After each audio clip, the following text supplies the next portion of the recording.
Boa tarde, queridos alunos. Boa tarde, queridos professores. Nossa, boa tarde à turma de Baixa Grande do Ribeiro.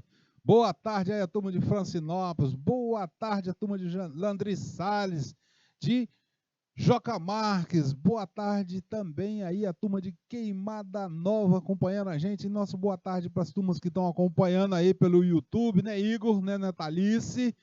O José também acompanhando aí pelas ondas do YouTube. E temos também Juscelene acompanhando a gente aí, né? Muito boa tarde para todos vocês. E vamos continuando falando com vocês sobre essas teorias da administração. E, mais especificamente, nós estávamos falando sobre a teoria de sistemas. E eu trouxe para vocês aí uma imagem mais ampla aí, novamente para vocês,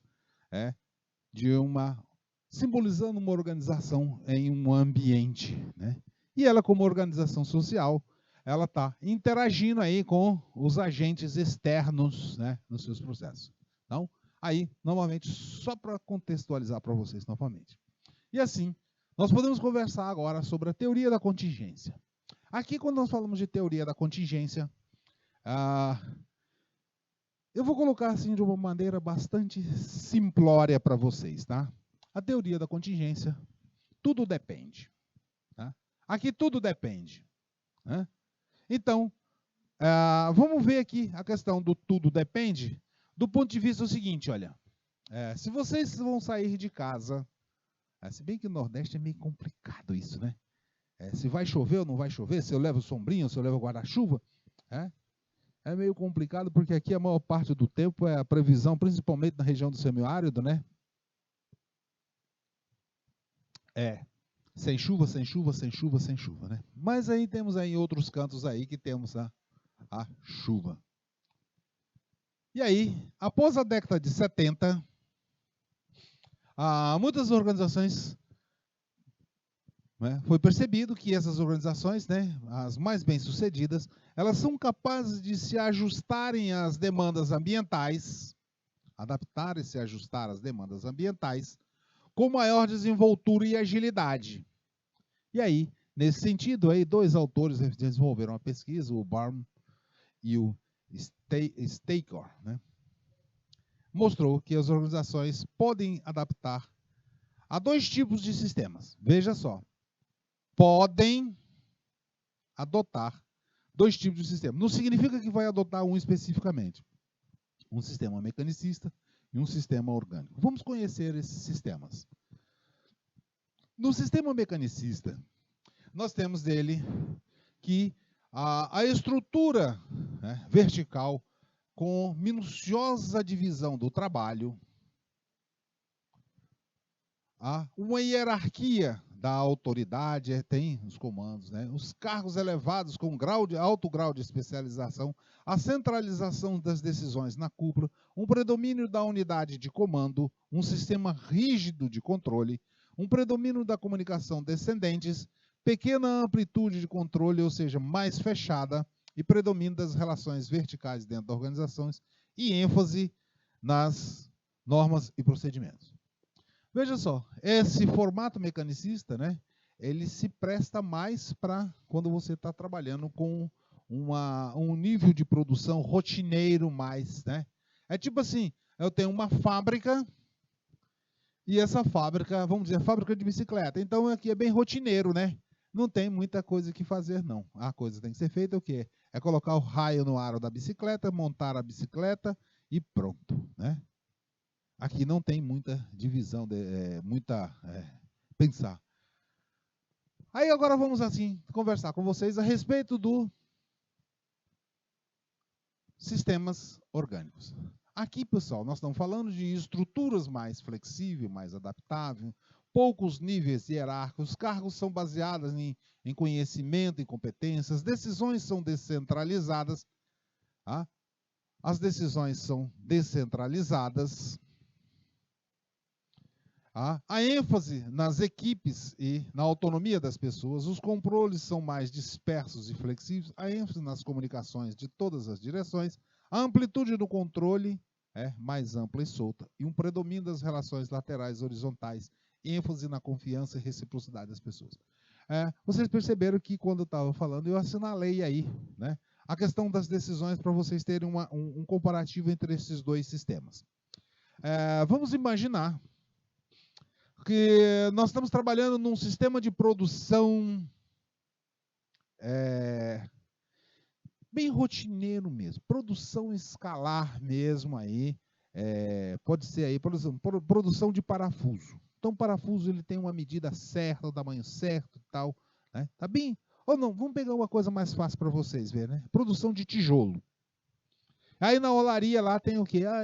A produção de tijolo, é a argila tal que é misturada, que é feita no molde, não sei o quê, que vai lá para o forno para queimar, para assar o tijolo, para ficar no ponto, né? Então esse é um procedimento rotineiro, não tem muito o que mudar. Agora vamos ao contrário, num sistema orgânico, e que as decisões são descentralizadas e que os pensamentos são mais amplos e tudo mais. Vamos imaginar um hospital, e aí nós temos lá o médico atendendo os pacientes. Quem é que decide se o paciente tem que fazer a cirurgia ou não? A decisão vai ser lá da equipe médica, que vai fazer os exames, tal, e aí a equipe médica vai decidir. E essas decisões, pessoal, elas são descentralizadas, não depende do diretor do hospital. Lá no caso da produção de tijolo na olaria, já está decidido, o dono disse lá, olha, o formato para fazer o tijolo é tijolo de 6 furos e tal, e pronto. Não tem muita conversa fiada nessa história, né? Tem tudo ali, o padrão para desenvolver o tijolo e pronto, acabou. Aqui, o comando é único, né? Não tem muito coisa. O sistema aqui é rígido, tá? A mistura é assim, assada e tal.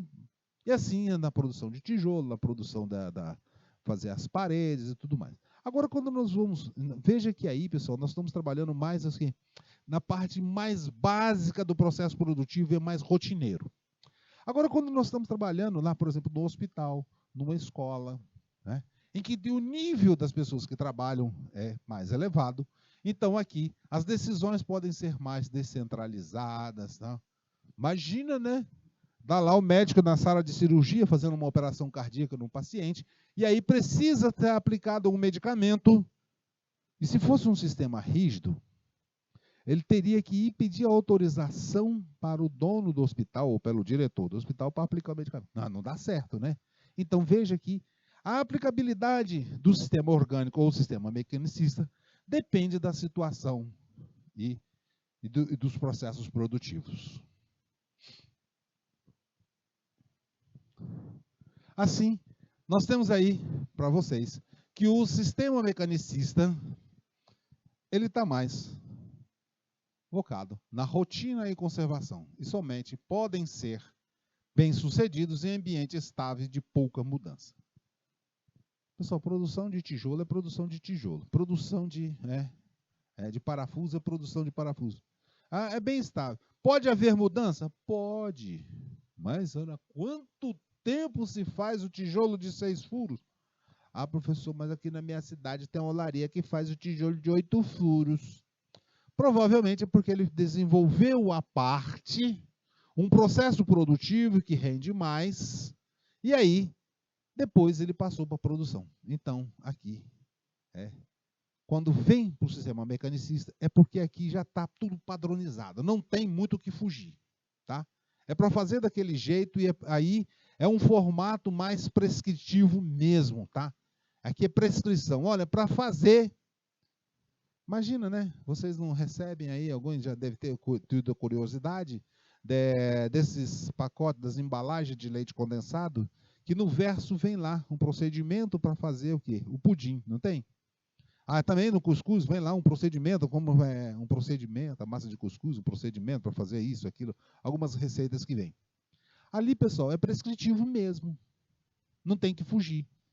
É misturar a quantidade de farinha de leite condensado com ovos e bater lá na batedeira por tanto tempo, levar ao forno por tanto tempo e pronto. Isso é um sistema rotineiro. Professor, mas na minha casa não tem esse negócio de rotina de fazer bolo e pudim todo dia.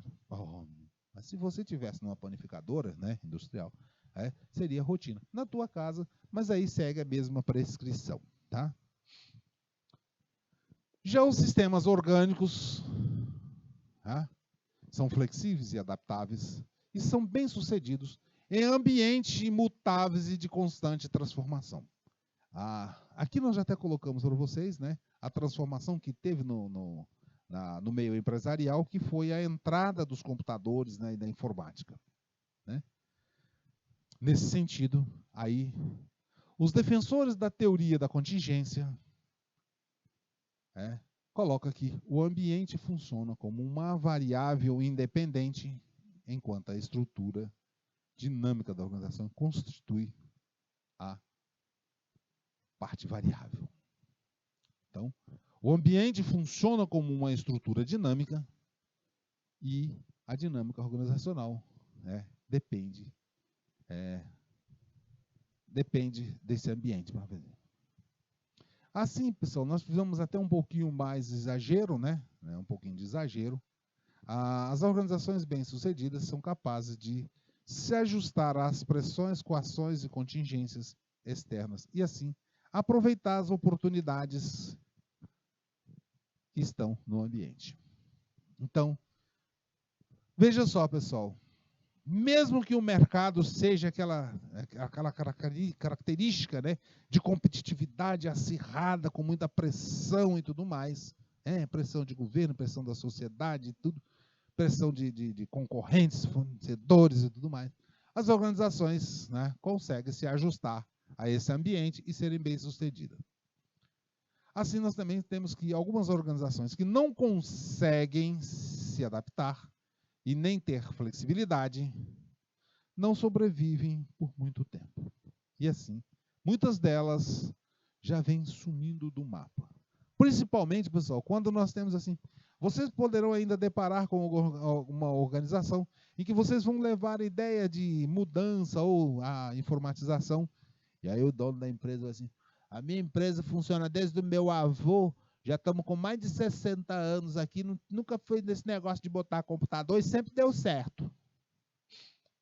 Provavelmente essa empresa, assim como muitas outras, já sumiram do mapa, já desapareceram, né? E assim, nós podemos dizer que as organizações entram num processo tanto de importação de insumo, conservação e exportação, e assim nós vamos ter dentro dessa teoria, um sistema técnico, sociotécnico. E nesse sistema sociotécnico nós vamos ver que temos interações entre, aqui ó, o sistema técnico, onde estão as tarefas, os equipamentos, os instrumentos, as técnicas, as operações, as tecnologias, o tempo, né, e a eficiência potencial. E do outro lado, o sistema organizacional, onde estão as pessoas com suas características físicas, psicológicas e exigências, tanto do ponto de vista da organização formal ou informal, e aí também busca a eficiência real. Isso, né, veja aqui, nós temos aqui uma entrada de matéria-prima, né, e outras entradas, né, tecnologia e tudo mais, e para esses dois sistemas funcionar, nós precisamos também estar com o nosso sistema gerencial, ou seja, a administração tanto do sistema técnico, das máquinas, equipamentos, as técnicas e tudo mais, e também as pessoas, para que a gente possa ter o nosso produto final, né, nosso produto ou serviço. E assim, nós podemos até dizer para vocês, pessoal, olha aqui, ó, que a partir da importação de insumos, temos as conversão, processamentos e aqui a exportação do que nós temos na nossa empresa. Esse sistema sociotécnico, ele está voltado para fora da organização, né? Ele é mais voltado para fora, então ele está olhando mais o que está no ambiente externo, uma predominância do que está acontecendo no ambiente externo, para que ele possa se adaptar e se adequar a essa realidade que temos, né? E assim, a forte preocupação com a competitividade e a sustentabilidade ocorre nessas organizações. Porque assim, se esse foco está lá no ambiente, e o ambiente é altamente competitivo, então ela também vai procurar né, se preocupar com a competitividade e sustentabilidade da organização. Quando nós falamos de sustentabilidade, nós estamos falando em todos os aspectos, inclusive financeiro, econômico, social, né? Daí a necessidade das organizações estarem em constante revitalização, inovação e pulsante nesse mundo atual. Aqui nós estamos vendo que o mercado está influenciando muito essas organizações, né? É a concorrência, é os clientes novos.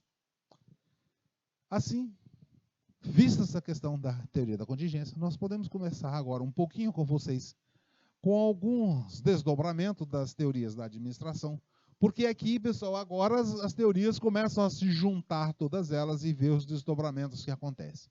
Veja só, as teorias começaram lá, né, na análise do operário no chão de fábrica, né, e aí teve esse foco. E depois passou a ter também, ser mais aberta a um contexto ambiental que envolve a organização. Ao longo do tempo, constantes mudanças de paradigmas foram gradativamente acontecendo, principalmente do ponto de vista da extroversão, que é passar a olhar não só para dentro da organização, mas também para fora da organização. E assim, as organizações abandonaram, na maior parte, os sistemas normativos e prescritivos para adotar novos, e flexíveis modelos descritivos e explicativos com foco na mudança. E assim, pessoal, tanto dos modelos normativo, prescritivo ou nos descritivos e explicativos, nós precisamos entender que o gestor não deve seguir uma receita, uma regra, que é aplicável a todas as circunstâncias. É necessário que o gestor ele consiga diagnosticar e avaliar cada situação para que ele possa decidir o que deve ser feito. E aí, ele poderá aplicar, a partir desse diagnóstico, ele poderá aplicar as técnicas administrativas, buscando lá, nos conhecimentos das teorias administrativas, quais são as mais apropriadas na circunstância adequada. Tá? Então, é necessário que ele consiga fazer esse diagnóstico. Tá? Veja só, nós tivemos aí, ao longo da nossa aula, conversando com vocês com algumas teorias que falavam da ênfase nas tarefas, estava lá a administração científica de Taylor, a ênfase na estrutura, falando da teoria clássica de Fayol, teoria de burocracia de Weber, a estruturalista, a teoria da neoclássica e outras mais, tá? Vendo a departamentalização e tudo mais. Vimos também a ênfase nas pessoas, com a teoria das relações humanas, comportamental, a ênfase na tecnologia, mediante aí a teoria estruturalista, nas teorias estruturalistas, também. E também, aí, vendo a questão do aspecto formal, do informal, a administração de mudanças e tecnologias. Também, nesse contexto, está a nossa teoria da contingência. E vimos também a ênfase no meio ambiente, no ambiente, e aí a teoria estruturalista, a teoria de sistema, a teoria da contingência, e vendo a interação das organizações com o ambiente externo de grandes incertezas e mudanças constantes. E aí, as organizações precisando ter flexibilidade para fazer os ajustamentos. Assim, desses desdobramentos recentes, nós temos aí que as organizações, todas elas, elas realizam tarefas, operações nessa estrutura organizacional e adotam algumas variáveis que são presentes em todas as organizações, que aí nós podemos ver que essas organizações, elas têm, olha aqui, ó, as variáveis estão relacionadas, tanto todas as organizações, a sua própria estrutura, a sua tecnologia adotada, as pessoas que trabalham nela, o ambiente em que ela está inserida, as tarefas e operações que são realizadas, e assim, tendo competitividade e sustentabilidade. veja que aí entra a questão da inteligência organizacional, tá? Para que ela possa estar convivendo num contexto ambiental complexo. E essa moderna, a moderna teoria da administração, ela leva em consideração todas as variáveis, cada qual com suas forças próprias dentro das situações envolvidas. E é isso que o administrador, o gestor, precisa estar atento ao fazer o diagnóstico e ele buscar, né, nas teorias administrativas, qual é as técnicas mais apropriadas para determinada situação. Tá? Assim, nós podemos agora começar a falar com vocês nessa nova era que nós estamos aí vivenciando também, que é a era da informação. Né? E assim, nós vamos ver alguns desafios que estamos aí à frente. Tá? Primeiro, pessoal, estamos falando de Big Data e outras coisas mais. Né? A partir da década de 90, nós podemos ter aí como um marco, né, da inicial da era da informação, embora temos a informação, ela já vem de muitos tempos atrás. A questão que agora, o impacto dessas tecnologias, ele vem com a tecnologia da informação. Né? E assim, nova riqueza, né, no mundo passa a ser agora um recurso valioso, o conhecimento. O conhecimento passa a ser um dos recursos mais valiosos para as organizações. E esse conhecimento ele se sobrepõe ao capital financeiro, porque quem tem conhecimento, inclusive o conhecimento de como deve ser feita a aplicação financeira, né? Por isso ele se sobrepõe ao capital financeiro. Sim, assim surge para nós o capital intelectual. E assim, pessoal, tivemos agora a tecnologia da informação, casando, né, computadores, televisão, telecomunicações, né, e invadiram as organizações e as pessoas. E quando nós falamos de informação, nós temos aqui algumas, essa era, nós temos algumas novas características que temos que agregar. Uma delas está relacionada ao espaço, ao tempo e ao contato. Vamos avançar um pouquinho mais e ver que agora, né, o conceito agora de tecnologia, né, trouxe para nós o conceito de empresa virtual. Vocês já ouviram falar de banco virtual? Já. Eu não sei nem onde é que fica, né? Mas tem. Embora tenha a exigência da legislação brasileira, ele tem que nominar o lugar. Mas aqui no Piauí não tem esses bancos virtuais. Né? E aqui é não territorial, né? Ele está presente aí, esses bancos virtuais. E também temos o outro aspecto da computação em nuvem. E aí, pessoal, não preciso mais ter, né, papéis, não preciso ter espaço no meu computador, porque nós podemos ter o quê? Tudo na nuvem agora, inclusive os aplicativos. E outra questão fundamental também, que é a diminuição do tamanho, a portabilidade e a virtualidade, que dá novas dimensões aí, fornecidas pela nossa tecnologia da informação. Agora as coisas passam a ser bem pequenas. Lembro muito bem que o computador da empresa em que eu comecei a minha carreira profissional ocupava uma casa com quase 100 metros quadrados. Era enorme. E veja só que o processamento desse computador lá era menor do que o que a gente tem hoje no celular. Então, a tecnologia vem avançando e mudando e a questão de espaço e tempo vem.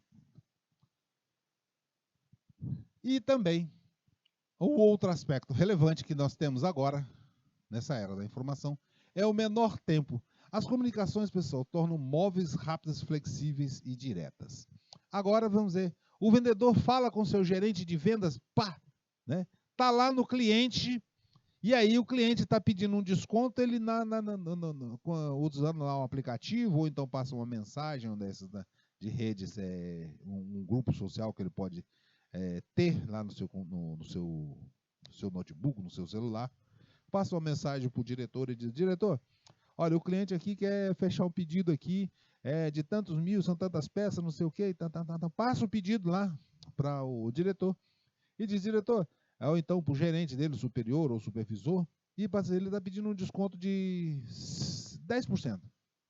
Se eu tenho condição de liberar esse desconto de 10%, o diretor imediatamente, né, você ainda, o vendedor nem sai, ainda lá atendendo o cliente, já responde, olha, 10% não dá não, mas 8% pode fechar o pedido. E veja que essa comunicação ela acontece, né, numa dimensão temporal, né? Então a nova dimensão temporal agora mudou muito. No meu tempo, né? No meu tempo, ainda no começo da carreira, o cliente pediu um desconto de 5%. Eu tinha que passar um fax, né? Um telegrama. Tem que passar um. Não, no começo era telegrama, tem que passar um telegrama, não tinha fax ainda não. Tem que passar um telegrama para a matriz, pedindo autorização para conceder o desconto. Aí passava o telegrama, esperava 2, 3 dias e tal, ou mais, né? E assim vai. Hoje não, é instantâneo. Mas outra questão também relevante, outra característica, é o maior contato. Agora sim, pessoal, nós temos muita coisa portátil, né? É o micro, a multimídia, o celular, o tablet, a formação de estações de trabalho. E aí surge para nós o teletrabalho, pessoas que trabalham juntas, mesmo que elas estejam distantes fisicamente. Ô professor, dá um exemplo desse negócio de pessoa que trabalha junto e mesmo assim tão distante fisicamente. Vamos colocar aqui a seguinte situação. Nós aqui, eu aqui, professor Jorge, queridos professores que estão aí também em Baixa Grande do Ribeiro, Joca Marques, né, em Queimada Nova, também, Landry Salles também, né, todos aí estão o quê? Trabalhando junto. Então nós estamos trabalhando, nós estamos numa estação de trabalho, professor, mas essa estação de trabalho é aula? Não, vamos considerar o seguinte, essa aula, para nós professores, podemos considerar uma estação de trabalho em que está eu aqui, professor Jorge aqui, e temos aí os professores aí nos municípios, tá? E queridos alunos também estão participando desse contexto, embora nós estejamos fisicamente, eu aqui em Teresina, vocês aí em Baixa Grande do Ribeiro, outros em Joca Marques, outros também em Queimada Nova, e temos também a nossa professora Sandra também, que está lá na outra sala, assistindo, e a Jusilene também, né? Está lá na outra sala acompanhando, e temos aí o Igor, a Natalice, Igor e Natalice, estamos aonde? O Igor está acompanhando, né? De onde? Está no Dirceu, olha aí, muito bom, Igor. Então, acompanhando lá pelo Dirceu, o José ainda não colocou a cidade, mas aí estão acompanhando pelo Brasil afora aí também. E isso aí nós estamos todos fisicamente distantes, mas ao mesmo tempo trabalhando juntos, né, nessa aula. Também surgiu as teleconferências, as reuniões que permitem, né, maior conectividade sem o deslocamento físico. Podemos também considerar a nossa aula como uma teleconferência ou uma reunião, né? Nós estamos aqui nessa reunião de estudo, nossa teleconferência de estudo, né, sobre os fundamentos da administração. Então, nós não precisamos fazer o deslocamento físico, está acontecendo e nós estamos aqui com vocês, tá? Então, vimos que aí temos esse maior contato. E a TI, pessoal, agora para nós, está sendo um poderoso instrumento de trabalho. Você já deve ter ouvido em outra aula alguma coisa de ERP, interligação de fornecedores, clientes, não é isso?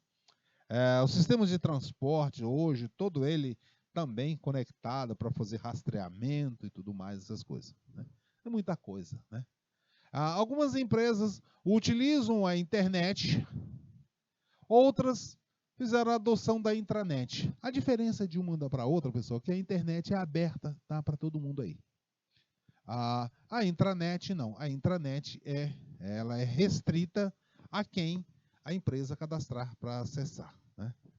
Isso, muitas empresas usam a intranet também. É uma forma de conexão, mas só que aqui há restrição. Né? E aqui, nós vivemos aqui nesse mundo globalizado como a economia, e temos grandes consequências nas informações. E, para nós, pessoal, a internet é uma avenida digital que permite a democratização da informação. Porém, chamo a atenção para vocês que quando nós falamos aqui de que a internet ela permite uma democratização da informação, devemos tomar cuidado quando utilizamos a internet com os tal de fake, né? O pessoal chama de fake news, né? Também, então vamos botar aqui o news, né? Porque o news, pessoal, não gosto muito de usar o news, porque o news significa notícia, né? E fake, notícia falsa não existe, né? Existe a falsidade e a notícia. Então, temos aí que tomar cuidado com as fake news. Mas isso, se a gente tomar cuidado, não vai ser problema.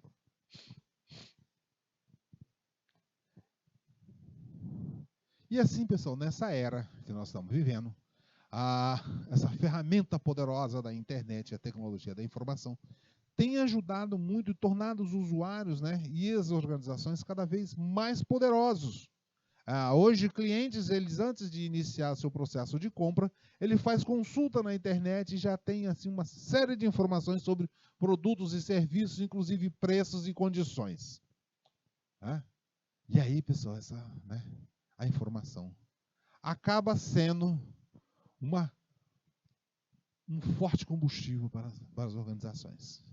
E veja que aqui nós estamos colocando para vocês que essas questões, né, são relevantes, porque ter informações, e essas informações têm que ser trabalhadas, tá, pessoal? Hoje, quando você acessa a internet, né, tem software que fica verificando o que você está procurando. E aí, de repente, né, você está procurando um livro, ou então está procurando determinada peça, e aí você nem imagina, mas no teu site, ou quando você está pesquisando, aparecem as mensagenzinhas assim, né?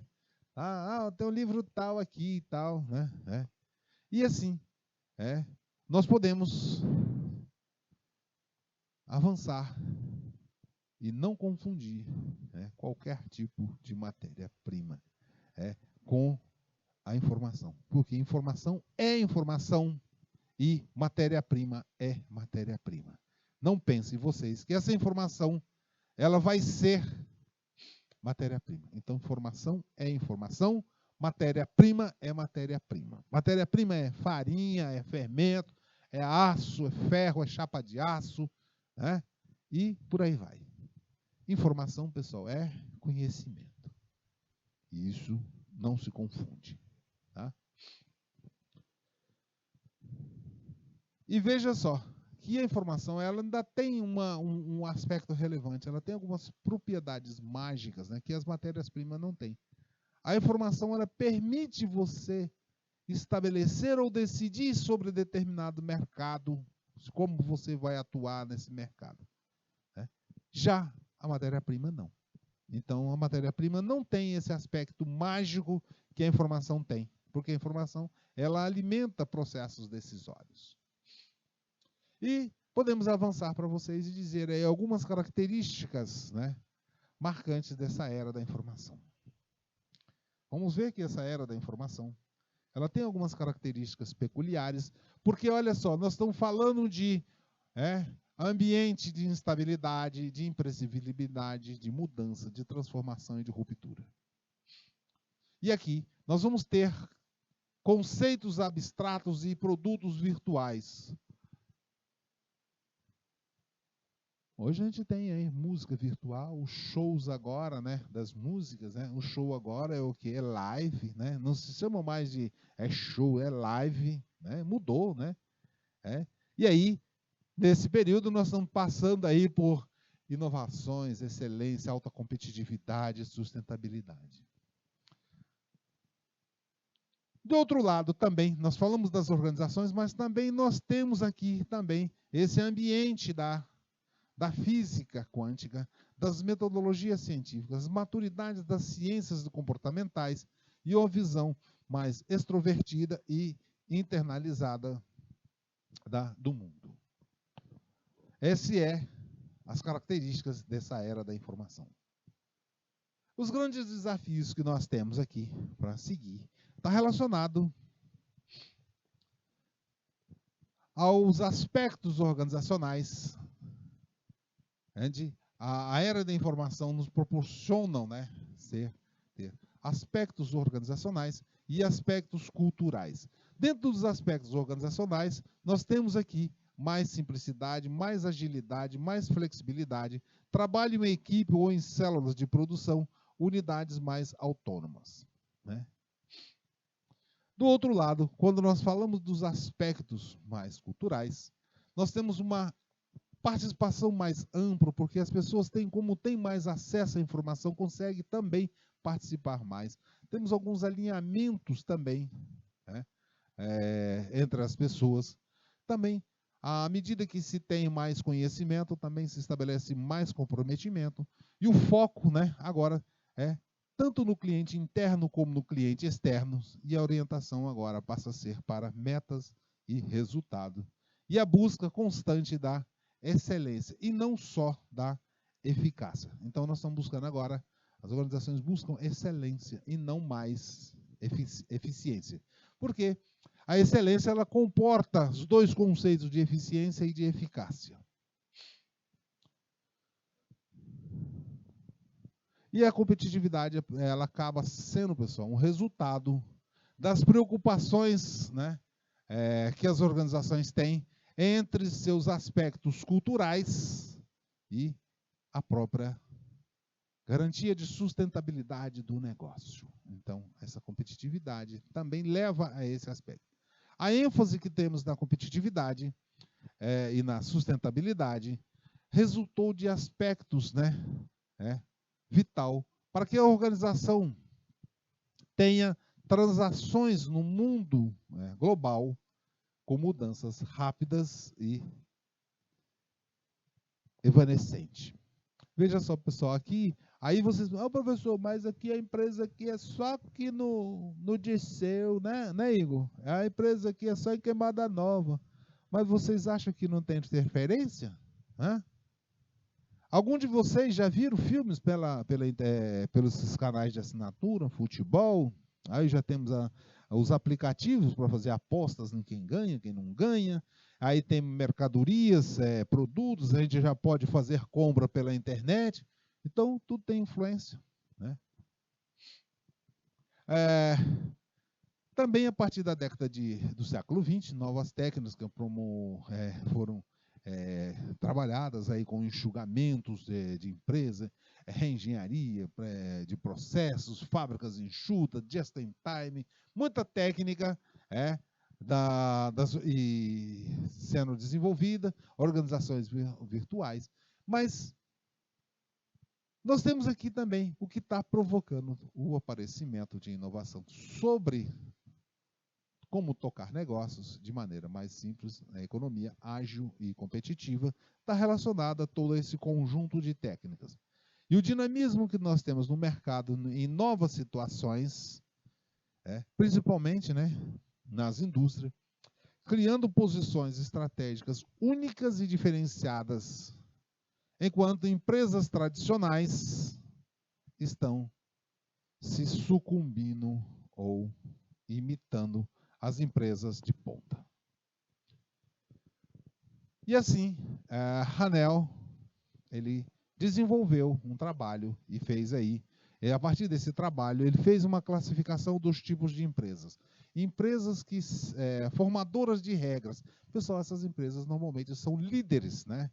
Tanto na indústria, porque elas constroem os conceitos e acabam exercendo um poder de oligarquia dominante. E aí nós temos algumas empresas que inovam com novos paradigmas, e aí nós podemos citar aí, IBM, a United Airlines, a Coca-Cola, a Hertz, que são empresas dominantes nos seus mercados. Tem outras também? Tem. A Dell também, pode ser. Empresas seguidoras de regras, né? Aqui são empresas que seguem as regras e elas pegam assim, ao seguir as regras, em vez dela estar criando novas ideias e tudo mais, elas seguem copiando e rende, faz suas honrarias às empresas líderes, né? Na verdade, essas empresas não têm estratégia própria, mas elas apenas imitam ou copiam. Aqui nós temos a empresa citada por Hanel, como a Fujitsu, McDonald's, a Avis, Aí, professor, mas McDonald's não, a ideia dessa rede de fast food não é dele, não. Ele fez foi copiar, tá? Teve outra que já tinha saído na frente. E temos também empresas quebradoras de regras. E aí são empresas, pessoal, né, que invertem a ordem das coisas nas indústrias, nos segmentos que atuam, e são empresas que estão descontentes com os status quo. E aí essas empresas, elas acabam atuando como revolucionárias radicais, como a Dell Computer, que iniciou o atendimento de venda de computadores diretamente para o consumidor. Veja só, ela quebrou a regra de passar por distribuidor, lojista, então ela vende direto. E aí tem essas outras aqui, a Sudoeste Airlines também. E assim, dadas essas circunstâncias, né, é impossível a gente fazer previsões estratégicas do mundo que vem pela frente aí. Mas para que a gente possa enfrentar essas incertezas, nós precisamos estar preparados para adotar ações e opções genéricas, ou mesmo inovar e explorar novos caminhos. Ambas, né, as opções podem ser adotadas por empresas que estabelecidas em novos instantes. E assim, nós podemos dizer que dentro desses desafios da nova era, que começou lá no chão da fábrica, que depois foi para o piso do escritório, que envolveu empresas em sua totalidade, identificou o papel das pessoas nas teorias das relações humanas, também cresceu-se, né, houve crescimento dessas organizações para definir as regras de crescimento. Temos aí as teorias da burocracia, que ampliou o estruturalismo, enquanto isso o humanismo voltou para as forças das pessoas, né, e um foco mais popular. Importou conceitos de sistemas, e essas organizações modernas também aumentou sua eficiência, eficácia e produtividade. E hoje, o nosso foco está na competitividade e sustentabilidade das organizações. Isso significa torná-las competitivas e duráveis. Tá? E assim, a gente pode dizer que nenhuma teoria está errada e que os administradores precisam dar ênfase, né, nos conhecimentos das teorias para que possa aplicá-las de maneira adequada. Tá bom? E assim, pessoal, nós encerramos essa parte das teorias. Eu vou deixar aqui ao final para vocês algumas questões para vocês treinarem, tá? Vou deixar aqui algumas questões para vocês treinarem no final, tá? E aí vai lá isso aqui para a plataforma para vocês treinarem bastante, tá? E o nosso até a próxima.